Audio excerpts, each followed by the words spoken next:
A single stone shouldn't be able to rewrite history, but this one almost did. Buried for centuries beneath broken walls and forgotten temples, a massive pillar stands in the ruins of ancient Shechem. It stands exactly where an old book said it would be. Archaeologists expected nothing more than rubble. Instead, they found a stone that shouldn't exist. A stone placed to witness a promise that shaped a nation. A stone science says is real, but here's the part that unsettled experts. The more researchers scanned, measured, and tested it, the more the evidence aligned with a 3,000-year-old text. They never expected it to be accurate. So here's the question this documentary will answer. How did a mythological witness stone survive untouched for millennia? And why does its discovery challenge everything we thought we knew about early Israelite history? This is the story of the stone that shouldn't exist. The dig began on a Tuesday morning. The team arrived at Tel Balata expecting another routine job. The ancient site of Shechem had been excavated before, many times. Most of what could be found had already been found, or so they thought. But the site's layout hinted at something different. Layers far older than expected, structures more complex than the records showed. The team set up their equipment and began clearing debris around a large courtyard. They worked slowly, carefully. The ground gave up its secrets one shovel at a time. Then the preliminary scans came back. Something massive lay buried deeper than the surrounding buildings. A vertical stone, large, positioned at an odd angle. The team gathered around the monitor to look at the scan results. "That's strange," someone said. They initially assumed it was just collapsed rubble. Old walls fall down, stones shift over time. That's what happens at ancient sites. Nothing unusual about it. But its angle looked wrong. The shape looked deliberate. The orientation seemed intentional. Natural collapse doesn't create patterns like this. Someone had put this stone in the ground on purpose. The team began excavating more carefully around it. Measurements came back from the lab. The stone predated the Iron Age settlement above it. This thing was old, very old. Early speculation started to grow among the researchers. Could this be a cultic stone? One archaeologist wondered out loud. Cultic stones were common in the ancient world. People used them for worship, for rituals, for marking sacred spaces. Therefore, finding one here wouldn't be shocking. But this stone was enormous, far larger than most ritual stones from this period. A young researcher sat in the tent that evening. She was comparing field notes with old texts. The book of Joshua described a covenant ceremony at Shechem, a massive stone placed under the oak as a witness to promises made between people and their God. But no one on the team took the biblical angle seriously. Not yet. Excavation continued over the following weeks. As they dug deeper, a pattern began to emerge. The soil around the stone base was scorched, black, burnt. They found ash layers, fragments of pottery, small offerings pressed into the earth. Therefore, ritual use became undeniable. This wasn't just a fallen stone. This wasn't random rubble. Someone had used this place for ceremonies, for generations, maybe centuries. The evidence was everywhere once you knew how to look for it. But here's what made everyone stop talking. The stone's full height finally emerged from the earth, 10 feet tall, maybe more, positioned perfectly upright in its foundation pit. The engineering required to move and place something this size would have taken dozens of workers. Coordination, planning, resources. This was important to someone, but its exact placement aligned disturbingly well with the biblical covenant scene. The stone stood near where the ancient city gate would have been, close to the sanctuary area, positioned in a courtyard large enough for assemblies. The team leader called a meeting that night. "We need to talk about what we're looking at," he said. Everyone gathered around the table, maps spread out, notes scattered everywhere. "This stone matches descriptions in Joshua 24. Not vaguely, specifically." Someone shifted uncomfortably. "That's coincidence." "Is it?" the leader asked. "Look at the position, look at the ritual evidence, look at the dating." But accepting this would mean rethinking assumptions. Academic careers were built on certain models of early Israelite history, models that didn't include literal interpretations of biblical texts, models that treated these stories as myths written centuries after the supposed events. "We need more data," someone finally said. Therefore, they decided to dig deeper. They brought in ground-penetrating radar, LiDAR scanners, equipment that could see beneath the surface without disturbing it. The team set up the instruments around the stone and ran the scans. The results came back 3 days later. Anomalies existed beneath the stone. A cavity, maybe a chamber, possibly an earlier installation. Something was down there, something humans had built before placing the stone above it. The team stood at the edge of the excavation pit. The stone rose before them, silent, ancient, unmoved by centuries of war and weather and conquest. "If we go deeper," the leader said, "we need to be prepared for what we might find." They voted, unanimous. They would excavate beneath the stone, but the deeper they dug, the more the evidence refused to align with mainstream assumptions. The stone was found, but nobody yet understood what it meant. The team needed context.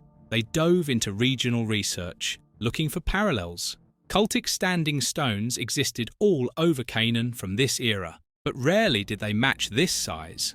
Rarely were they positioned with such precision. A specialist arrived to examine the scorch marks. She knelt beside the stone base, running her hands over the blackened soil, taking samples. "This is repeated burning," she said. "Not a single fire, multiple events over time. Therefore, ritual activity was confirmed. People had come to this stone again and again, lighting fires, making offerings, performing ceremonies. The pottery fragments scattered around, dated to different periods. This wasn't a single event. This was generations of use. But what kind of ritual? An epigrapher joined the team. He specialized in ancient Near Eastern texts, treaties, covenants, legal documents carved in stone. He walked around the pillar slowly, looking at its surface, checking the positioning. "This might be a witness stone," he said. The term hung in the air. Witness stones were used in Hittite treaties, in Canaanite legal ceremonies. When two parties made a covenant, they would erect a stone as a permanent record, a witness that couldn't lie, couldn't forget, couldn't be bribed. But this interpretation aligned uncomfortably with Joshua 24. The text described exactly this: a stone set up as a witness, to an oath, to a covenant. The team began to debate among themselves. Could the biblical account be historically accurate? "We need a linguistic analysis," the team leader decided. Therefore, they brought in a historical linguist. She spent a week with the texts, comparing the Joshua account with archaeological evidence from other sites, looking for anachronisms, details that wouldn't have been known to later writers, things that could only come from eyewitness accounts. Her report was troubling. The text contained architectural details that matched the site, topographical references accurate to the landscape, cultural practices consistent with the period, details that weren't widely known until modern excavations. "Either this was written by someone who was there," she said, "or by someone who had access to incredibly accurate records. But accepting this would require rethinking long-standing academic models, models that dated biblical texts centuries later, models that treated the conquest narratives as theological invention, models that assumed oral tradition couldn't preserve accurate details." The team sat with this tension for days. Meanwhile, new data arrived from the LiDAR scans. The images showed the anomaly beneath the stone more clearly now, a definite cavity, man-made, sealed. Therefore, a hidden chamber or earlier installation was suspected. "We need to excavate it," someone said. "Carefully," another added. They began the process of exposing what lay beneath, removing earth layer by layer, documenting everything. The work went slowly, too slowly for some. But archaeology isn't about speed, it's about truth. 3 weeks into the sub-excavation, something changed. The team brought in new equipment, AI-enhanced geological analysis, technology that could scan rock composition, determine origin points, trace stones back to their source quarries. They ran the scan on the witness stone. The results were stunning. The stone was non-local. It didn't come from Shechem. Someone had quarried it kilometers away, then transported it to this exact spot. The effort required would have been enormous. Therefore, its purpose must have been monumental. "Why go to all this trouble?" someone asked. "Why not just use a local stone?" "Because this had to be special," the epigrapher said. "Witness stones in Hittite treaties were often brought from significant locations. The origin mattered. The stone carried meaning beyond its physical presence. But why? The team discussed theories. Maybe the stone came from a mountain considered holy. Maybe from a site associated with ancestors. Maybe from a place where something important had happened before. The biblical text mentioned Mount Ebal and Mount Gerizim, the mountains of blessing and curse, where Moses commanded the people to hold a ceremony after entering the land. Could the stone have come from there? "We'd need to test samples from those mountains," someone said. "Compare mineral composition." The request went out, but results would take time. Meanwhile, the team prepared to open the chamber beneath the stone. Whatever lay inside had been sealed for millennia. If the stone was intentionally transported, its purpose must have been monumental. But why? The excavation exposed the stone's foundation pit. It was sophisticated, far more than expected. Tightly packed stones lined the walls. The engineering was deliberate, careful. Someone had known exactly what they were doing, but that wasn't all. Ground-penetrating radar showed a definite cavity beneath, a space, hollow. The team prepared to open it. They expected storage, maybe offerings, objects placed during the dedication ceremony. They worked through a Tuesday morning, removing the final layers of packed earth. The cavity opening appeared, dark, untouched for thousands of years. Therefore, they stopped to document everything before going further. Cameras, measurements, detailed notes. Then they carefully removed the seal stones. One by one, light entered the chamber for the first time in millennia. Inside was a charred layer, burnt offerings, ritual objects, fragments of pottery, small figurines, everything covered in ash. The team carefully removed each item, cataloguing, photographing, dating, but the dating results complicated everything. The objects spanned multiple eras, some from the late Bronze Age, others from early Iron Age, a few even later. This wasn't a single deposit. This chamber had been used repeatedly. Therefore, the team proposed a new theory. The stone had been repurposed across centuries. Maybe Joshua didn't create this site. Maybe he found an old occult object, an existing sacred stone, and repurposed it for the covenant ceremony. This actually increased historical plausibility. Ancient peoples often reused sacred sites. It gave new rituals the weight of tradition, connected new covenants to old sacred spaces, made the ceremonies feel more legitimate. But then problems emerged outside the dig. Word leaked about the discovery. Photos appeared online. The witness stone, the biblical connection. Academic backlash grew rapidly. "This is wishful thinking," one critic wrote.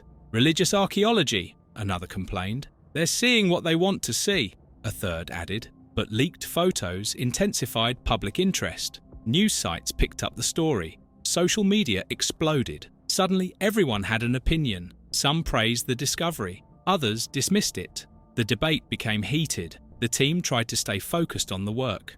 A historian joined them. She specialized in pilgrimage routes, ancient paths, sacred journeys. She studied the site's topography, compared it with biblical descriptions. "This location matches the covenant assembly tradition perfectly," she reported. Therefore, the stone's position wasn't random. Shechem sat at a crossroads, between mountains, at the center of ancient Israelite territory, accessible from all directions. The perfect place for a national gathering. "If you wanted to assemble the tribes," she explained, "you'd choose exactly this spot." The team continued analyzing the stone itself. They brought in better imaging equipment, AI-enhanced scanners, technology that could detect patterns invisible to the naked eye. The scan ran overnight. Results appeared the next morning. The team gathered around the screen. Someone gasped.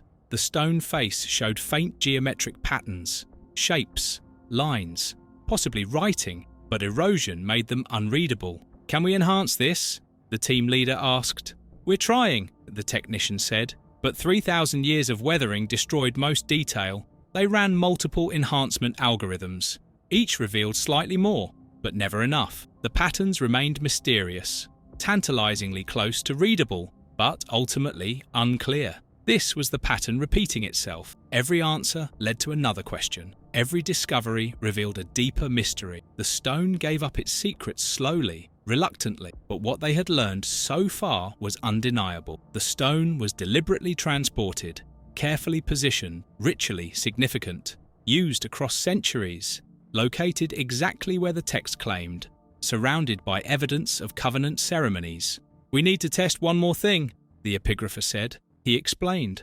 The text described the stone positioned near an oak tree, at a sanctuary, facing the mountains of blessing and curse. "If botanical remains exist," he said, "we might confirm the oak, and we can check the mountain alignment." Therefore, they brought in a botanical archaeologist. She examined soil samples, looking for pollen, seeds, root patterns, anything that would indicate ancient vegetation. 3 days later, she had news.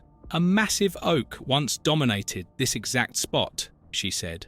"The root system was enormous. Right where you're standing." The team looked at each other. Another detail confirmed, another piece falling into place. Every answer revealed a deeper layer, and the next layer would challenge belief itself. New dating results arrived on a Thursday. The team gathered to hear them. The stone's foundation matched early Iron Age construction, the exact period when Joshua would have lived, if he lived. But that wasn't all. Upper layers showed continuous use into later centuries. People kept coming back, generation after generation. The stone remained important long after its original purpose. Therefore, the stone wasn't abandoned. It was revered, protected, maintained. This suggested long-standing ritual importance, not just a single event, not just one ceremony, but an enduring sacred site. Then the LiDAR team reported something new. Fresh imagery revealed a perfect sightline. The stone aligned with Mount Gerizim, the mountain of blessing. The alignment was astronomically precise, too precise to be accidental. This was intentional, the technician said. The team gathered outside, standing behind the stone, looking toward the mountain. The view was clear, unobstructed, perfect. But this alignment was astronomically precise, not approximate, not close enough, exact. Someone had positioned this stone with extraordinary care, using the mountains as reference points, creating a sacred geometry. Therefore, the team began to suspect something profound. The stone had stood during the covenant ceremony, just as the text claimed. This wasn't a memorial added later. This wasn't a legendary site marked centuries after. This was real, contemporary, authentic. They returned to the text, reading with new eyes, looking for details they might have missed. The text described the stone under the oak near the sanctuary. They'd confirmed the oak, they'd confirmed the sanctuary area. Now they were confirming the positioning. But botanical remains went further. The oak pollen dated to the same period as the stone's foundation. The tree and stone were contemporary, both from the same era. The text description was accurate down to environmental details. "This is getting uncomfortable," someone said. Academic tension peaked. Word spread through universities, conferences, journals. Some scholars demanded the team retract biblical associations. Others called for peer review. Still, others simply dismissed the entire project. Therefore, the conflict became both archaeological and ideological. It wasn't just about evidence anymore. It was about what people were willing to accept, about worldviews, about assumptions built over decades. The team felt the pressure, but they kept working, following evidence wherever it led. That's what archaeologists do. That's what science requires. Then came the major turning point. A team member was clearing soil near the stone base. Routine work. Nothing special expected, but her brush caught on something. Not stone, not pottery, something different. She called others over. They carefully exposed it. A buried inscription fragment. Small, broken, but definitely carved. Definitely intentional. But it was incomplete. Only part of the text remained. The rest had been destroyed, eroded away, lost to time. What survived was tantalizingly unclear. The epigrapher examined it carefully. He photographed it from every angle, made detailed rubbings, took it inside for better lighting. "This could be everything," he said quietly, "or nothing. The fragment's meaning could support their findings, or destroy them. Interpretation would be critical. Mistakes could undermine the entire project." Therefore, they brought in additional experts, specialists in ancient Hebrew, Phoenician, Canaanite scripts, anyone who might help read the worn symbols. The fragment passed from expert to expert, each studying it, debating, proposing readings, but no consensus emerged quickly. The fragment was too damaged, too eroded, too ambiguous. Different experts saw different letters, different words, different meanings. "We need digital enhancement," someone suggested. They photographed the fragment in multiple spectrums: visible light, ultraviolet, infrared, each revealing slightly different details. Then they fed everything into AI reconstruction software. The computer began processing, comparing with thousands of known inscriptions, looking for patterns, predicting missing letters based on context. "This will take a few days," the technician said. The team waited. Time crawled. Every hour felt like a day. They knew this fragment might change everything. The inscription fragment holds the key, but its interpretation will lead to the climax. Epigraphers worked around the clock. They attempted reconstruction of the fragment, but erosion obscured key symbols, made reading nearly impossible. They had to rely on digital enhancement, context clues, educated guesses. The AI reconstruction finally completed. It produced 3 possible readings, 3 different interpretations, each grammatically valid, each historically possible. The team studied them carefully, but only one aligned with covenant language, and it was the least likely historically. The reading that would require the most rethinking, the interpretation that challenged the most assumptions. "This can't be right," someone said. "Run it again," another suggested. Therefore, they ran the analysis multiple times. Same result, same 3 options, same troubling best match. The AI kept selecting the covenant interpretation, the biblical reading. The team split over interpretation. Some believed the AI, others doubted it. Arguments erupted, tensions rose. Everyone felt the weight of what this meant. But then a breakthrough occurred. A linguistic expert flew in from Jerusalem. She specialized in treaty language, covenant formulas, ancient legal terminology. She studied the fragment for 2 days straight. Finally, she emerged from the lab. "There's a root form here," she said, "unique to covenant treaties. I've seen it in Hittite documents, in Phoenician contracts, in early Hebrew texts." She pointed to a worn section of the fragment. "This word doesn't appear in normal contexts, only in formal oaths, only in binding agreements, only in covenant ceremonies." Therefore, the fragment's wording matched Joshua 24 treaty structure, the exact terminology, the specific legal language, the formal phrasing used when establishing permanent agreements between parties. "This isn't later addition," she said. "This isn't memorial inscription. This is contemporary witness language." The stone's role as a witness stone became increasingly undeniable. Every test pointed the same direction. Every analysis confirmed the same thing. The evidence converged. Geological, archaeological, linguistic, botanical, astronomical. But the team needed one final piece. They decided to re-examine the stone's placement more carefully, looking for details they might have missed, features overlooked in earlier surveys. Therefore, they brought in architectural specialists, experts in ancient site planning, sacred geometry, ritual space design. They surveyed the entire area around the stone, measuring, mapping, recording every detail. Then they found it. A ritual pathway led to the stone, paved, intentional, hidden under centuries of debris, but once exposed, unmistakable. "This was a processional route," the architect said. "People would have walked this path, approached the stone, participated in ceremonies." The pathway design matched other known covenant sites.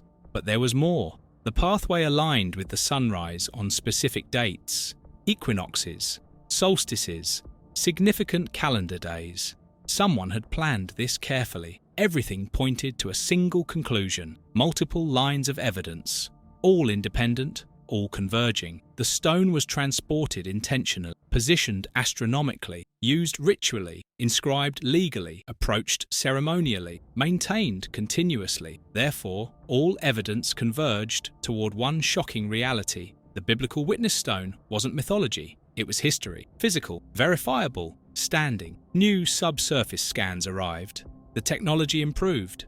Resolution better than before. The images showed something beneath the stone they hadn't seen clearly before. A carved platform, shaped stone, worked surface, intentional design, right under the witness stone's base. But they wouldn't know its meaning until excavation finished. The team decided to go for it, Complete excavation, full exposure. Whatever lay beneath would be revealed. They worked through 2 weeks of careful digging, removing earth, preserving context, documenting everything. The carved platform emerged slowly. It matched ancient Near Eastern witness stone pedestals. Exactly. The design, the dimensions, the carving style. This wasn't improvised. This followed established patterns. But established patterns from where? Hittite territories, hundreds of miles north. Someone had brought not just techniques, but specific cultural knowledge to this site. This is sophisticated, the architect said.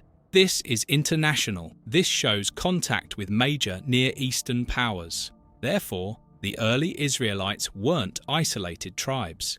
They were connected, aware, participating in wider regional culture, using established legal forms, following recognized practices. The team analyzed micro-residue from the platform, looking for traces of ritual use, evidence of what happened here. They detected traces of ancient olive oil, covenant anointing substance, used in dedication ceremonies, in oath rituals, in formal agreements. The truth beneath the stone will finally be revealed. The carved platform changed everything. It matched ancient Near Eastern witness stone pedestals. Exactly. Not approximately, not similar. Identical. The team compared it with examples from Hittite sites, from Phoenician cities, from Canaanite temples, but the match was perfect. Someone had used the same design, the same proportions, the same cultural template. This wasn't independent invention. This was deliberate adoption of established practice. The micro-residue analysis came back. The team gathered to hear results. Everyone quiet, everyone tense. Olive oil, the specialist said, ancient, consistent with Iron Age production. Olive oil was used in covenant ceremonies, for anointing, for dedication, for sanctification. Its presence on the platform confirmed ritual use. Therefore, they detected traces of ancient olive oil exactly where covenant ceremonies would leave it.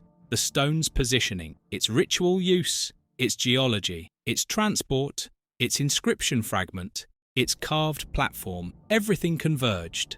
But one final test remained. The team wanted to recreate the original scene, understand what witnesses would have experienced, see what Joshua and the assembled tribes would have seen. Therefore, they planned a dawn simulation. They positioned cameras at the stone, faced toward Mount Gerizim, waited for sunrise. The night before was long, filled with anticipation, doubt, hope. Dawn came slowly. First light touched the mountain peak, golden, clear, beautiful. Then sunlight spread down the slopes, illuminating the valley, reaching the plain. The sun rose precisely behind Gerizim, not close, not approximately, exactly behind. The peak framed the sun perfectly. Light flooded directly toward the stone, illuminating it, surrounding it with radiance. The effect was stunning. The team stood speechless, watching, realizing this matched the ancient text's imagery, the mountain of blessing, the light, the witness stone standing before assembled people. This was the holy moment. Every line of physical evidence affirmed the biblical witness stone narrative, not as mythology, not as later invention, but as historically grounded reality. The stone was real, its placement was real, its purpose was real, the ceremony was real. "We need to publish this," the team leader said. But everyone knew what that meant. Controversy, criticism, career risk. The academic world wasn't ready for findings this definitive, this challenging to established models. Therefore, they prepared the most thorough documentation possible. Every photograph, every measurement, every test result, every analysis. They compiled everything, made it available, let the evidence speak. The publication hit like a bomb. Some scholars praised the rigorous methodology. Others attacked the conclusions. Still others simply refused to engage. The debate raged across conferences, journals, universities, but public fascination grew faster than academic resistance. News coverage exploded, documentaries commissioned, tourist interest skyrocketed. People wanted to see this stone, stand where ancient Israelites stood, touch history made tangible. Museums requested replicas, exact copies for exhibition, educational displays. The witness stone became famous, a symbol, a connection to the past. Therefore, the site gained recognition as a World Heritage candidate. Preservation efforts began, protecting the stone, securing the area, making it accessible while keeping it safe. Scholars began revisiting assumptions about biblical historiography. Maybe the texts preserved more accurate history than suspected. Maybe oral tradition could maintain details across generations. Maybe dismissing these accounts had been premature. But the witness stone became a litmus test, a test of interdisciplinary research, of willingness to follow evidence, of openness to uncomfortable conclusions. The site was restored carefully, preserved thoughtfully, wooden walkways installed, information plaques placed, guides trained. Therefore, thousands began visiting, standing before the stone that witnessed a nation's birth, touching its surface, feeling its presence, connecting with history in physical, undeniable ways. Some came for faith reasons, others for historical interest, still others for simple curiosity, but everyone felt something standing before it. Awe, wonder, connection. The stone had endured wars, kingdoms, earthquakes, conquest, abandonment, rediscovery, 3,000 years of human history, and still it stood. Still it testified, silent, eternal. Witness. The team's work was done, but the stone's story continued. Every visitor added meaning, every generation reinterpreted, every era found new significance. Some truths survive not in words, but in stones that refuse to be forgotten. The stone became a global point of debate, but public fascination grew faster than academic resistance. People wanted to believe, wanted to connect, wanted to stand before something that linked them to ancient promises.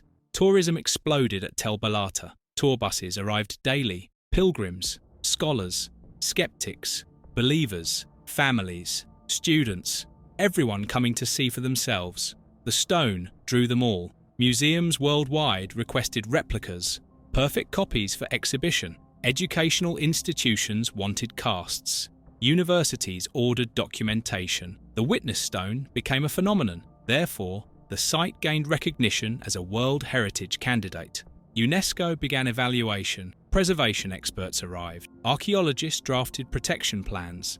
The stone needed safeguarding, not just for one nation, for humanity. The academic world slowly shifted. Scholars began revisiting long-held assumptions. Maybe biblical texts preserved more history than suspected. Maybe oral tradition was more reliable than believed. Maybe ancient peoples were more sophisticated than acknowledged.